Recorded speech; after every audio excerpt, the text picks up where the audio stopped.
ಭಾರತ ರತ್ನ ಪಡ್ಕೊಂಡ್ರು, ಅದು ಒಂದು ಹೆಮ್ಮೆ. ಸೊ ಭಾರತ ರತ್ನ ಪಡೆಯುವಂತಹ ಒಂದು ಶಕ್ತಿ ನೀಡುವಂತಹ ಎಲ್ಲ ವೇದಿಕೆ ಮೇಲಿರುವಂತಹ ಶಕ್ತಿಗಳಿಗೆ ನಮಸ್ಕಾರ. ಎಷ್ಟೊಂದು ಭಾರತ ರತ್ನಗಳನ್ನ ನಿಮ್ಮ ಶಾಲೆ ಮೂಲಕ ಕೊಡ್ತಾ ಇದ್ದೀರಾ. ಜೊತೆಗೆ ಭವಿಷ್ಯದ ಭಾರತ ರತ್ನ ನನ್ನ ಕಣ್ಮುಂದೆ ಇದೆ. ಎಲ್ಲರಿಗೂ ಆಲ್ ದ ಬೆಸ್ಟ್.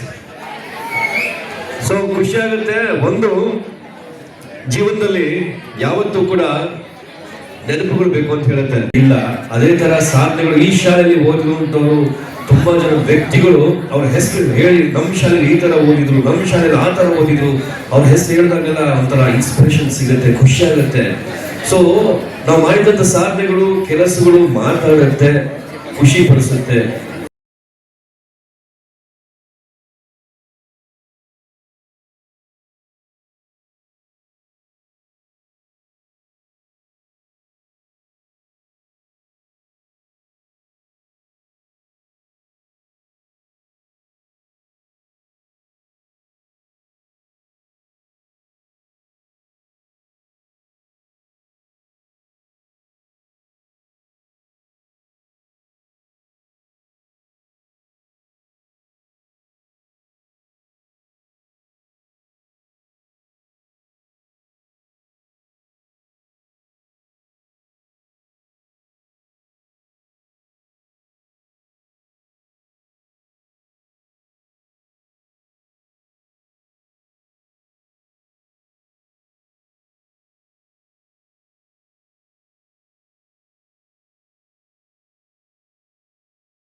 ನಮ್ಮ ಸಂಸ್ಥೆಗೆ ಇಂದಿನ ಕಾರ್ಯಕ್ರಮಕ್ಕೆ ಆಗಮಿಸಿರೋದು ನಮ್ಮೆಲ್ಲರ ಸೌಭಾಗ್ಯ ಅಂತ ಭಾವಿಸ್ತೇನೆ. ನೀವು ಹಾಗೆ ಅಂದ್ಕೊಂಡಿದ್ರೆ ಜೋರಾದ ಚಪ್ಪಾಳೆಯ ಮೂಲಕ ಸರ್ ಅವರಿಗೆ ಅಭಿನಂದನೆಗಳನ್ನ ಸಲ್ಲಿಸಿ.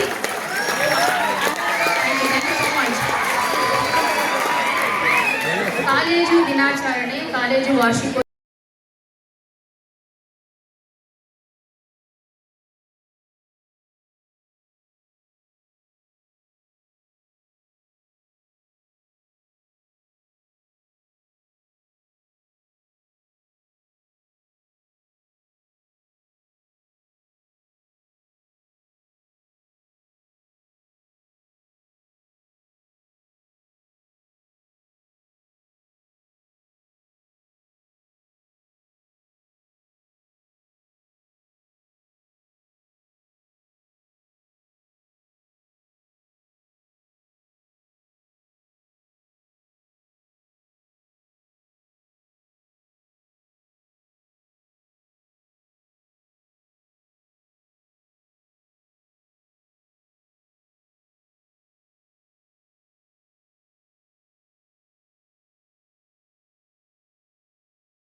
ಈ ಮಾತಿಗೆ ಒಂದು ಕಂಚಿನ ಕಂಠಕ್ಕೆ ವರದಾನವಾಗಿದ್ದಾರೆ ನಮ್ಮ ಆರ್.ಜೆ. ಪ್ರದೀಪ್ ಸರ್ ಅವರು.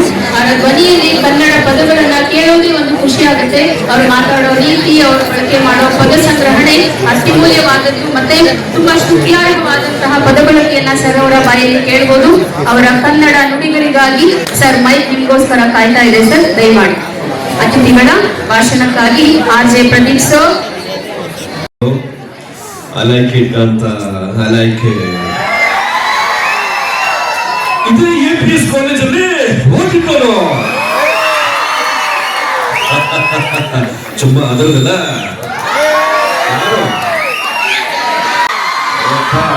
ಚಾವಣಿನ ಕಿತ್ತೋಗ್ತಾ ಇದೆ, ಹೌದಾ?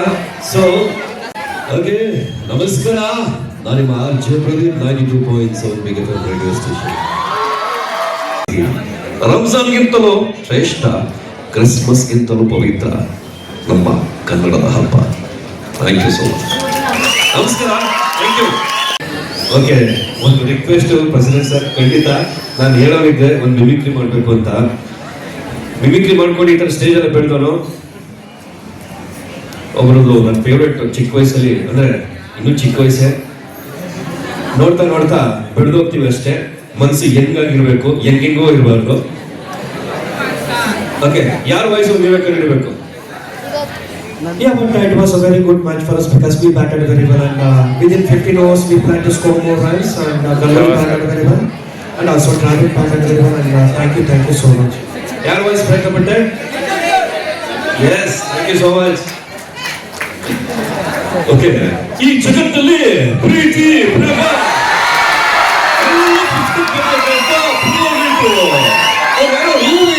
ಜೂಲಿಯಟ್ ಅಂತೆ ಸಿಕ್ಕಿದ್ರೆ ಎಕ್ಕರದ ನೋಡಿದ್ರಿ ಯಾರು ಎಕ್ಕಡ.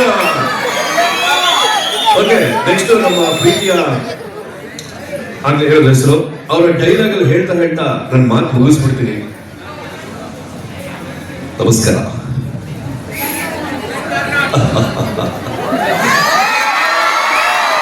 ಕೇಳ್ತಾ ಇರೋದ ನಿಮ್ಗೆ ಅನ್ಸುತ್ತೆ?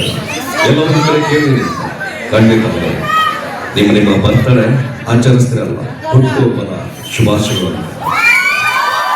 ಅಂದ್ರೆ ಒಂದ್ ಮಾತು ಹೇಳ್ತೀನಿ, ಎಲ್ಲರ ವಿದ್ಯಾರ್ಥಿ ಜೀವನದಲ್ಲಿ ಅರ್ಥ ಮಾಡ್ಕೋಬೇಕು. ನಿಮ್ಮ ಹುಟ್ಟುಹಬ್ಬನ ನೀವು ಆಚರಿಸ್ತಾ ಇರ್ತೀರಲ್ವಾ, ಕೇಕ್ ಕಟ್ ಮಾಡ್ತೀರಾ, ಅದು ಮಾಡ್ತೀರಾ, ಇದು ಮಾಡ್ತೀರಾ, ಪಾರ್ಟಿ ಮಾಡ್ತೀರಾ. ಆದ್ರೆ ನಿಮ್ಮ ಹುಟ್ಟುಹಬ್ಬ 20 ವರ್ಷ ಇರ್ಬೋದು, 18 ವರ್ಷ ಇರ್ಬೋದು, 25 ಆಗ್ಬೋದು, 40 ಆಗ್ಬೋದು. ನಿಮ್ಮ ಹುಟ್ಟಿದಿನ ಇವತ್ತು ನನ್ನ ಹುಟ್ಟುಹಬ್ಬ ಅಂತ ಆಚರಿಸ್ಕೊಳ್ಳೋದಕ್ಕಿಂತ ಹೆಚ್ಚಾಗಿ ಇವತ್ತು ಸುಮಾರು ವರ್ಷಗಳ ಹಿಂದೆ ನನ್ನ ತಾಯಿ ಪುನರ್ಜನ್ಮ ಎತ್ತಂತ ದಿನ ಅಂತ ನಿಮ್ಮ ಹುಟ್ಟುಹಬ್ಬ ಆಚರಿಸ್ಕೊಳಕ್ಕಾಗತ್ತ? ಆಚರಿಸ್ಕೊಂಡ್ರ ಖಂಡಿತ ನಿಮ್ಮ ತಾಯಿ ನಿಮ್ಮನ್ನ ಹುಟ್ಟಿಸ್ಬೇಕಾದ್ರೆ ಪುನರ್ಜನ್ಮ ಪಡೆದು ಹುಟ್ಟಿಸಿರ್ತಾರೆ. ಅದು ನಿಜವಾದ ಹುಟ್ಟುಹಬ್ಬ. ತಾಯಿಯ ನೆನೆಸ್ಕೊಂಡು ತುಂಬಾ ಶೇರ್ ಮಾಡೋಣ, ಜಗತ್ತಿನಾದ್ಯಂತ ಹೋಗಿ APS ನ ಒಂದು ಸೌಂಡ್. ಓಕೆನಾ?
ಇದ್ದಾರೆ ಸರ್ ಅವರು. ಅವರಿಗೆ ಪ್ರೀತಿಪೂರ್ವಕ ಧನ್ಯವಾದಗಳನ್ನು ಅರ್ಪಿಸ್ತಾ ಇದ್ದೀನಿ. Madhu sir, thank you so much sir. ನಿಮ್ಮ ಮುಂದಿನ ಪ್ರಯತ್ನಗಳಿಗೆ ನಮ್ಮ ಆಡಳಿತ ಮಂಡಳಿ ಹಾಗೂ ನಮ್ಮ PU ಕಾಲೇಜಿನ ಪರವಾಗಿ ನಿಮಗೆ all the best sir. Prakash sir ಅವರಿಗೂ ನಮ್ಮ ನಾಲ್ಮೆಯ ಧನ್ಯವಾದಗಳು ಈ ಸಂದರ್ಭದಲ್ಲಿ ಸಲ್ಲಲೇಬೇಕು. ಇಷ್ಟೇ ಅಲ್ಲದೇನೆ ಈ ಒಂದು ಸಮಾಧ್ಯಕ್ಷರಾದ KP ನರಸಿಂಹಮೂರ್ತಿ ಸರ್ ಅವರು, ಹಾಗೆ ಜಂಟಿ ಕಾರ್ಯದರ್ಶಿಗಳಾಗಿರ್ತಕ್ಕಂಥ ಕೃಷ್ಣಸ್ವಾಮಿ ಸರ್ ಅವರು, ಅಭಿಮಾನಿ ಮೆಂಬರ್ ಆಗಿರ್ತಕ್ಕಂಥ ಶ್ರೀ ಮುರಳಿ ಸರ್ ಅವರು, ಹಾಗೆ ನಮ್ಮ GC ಚೇರ್ಮನ್ ಆಗಿರ್ತಕ್ಕಂಥ ಡಾಕ್ಟರ್ TV ಗುರುದೇವ್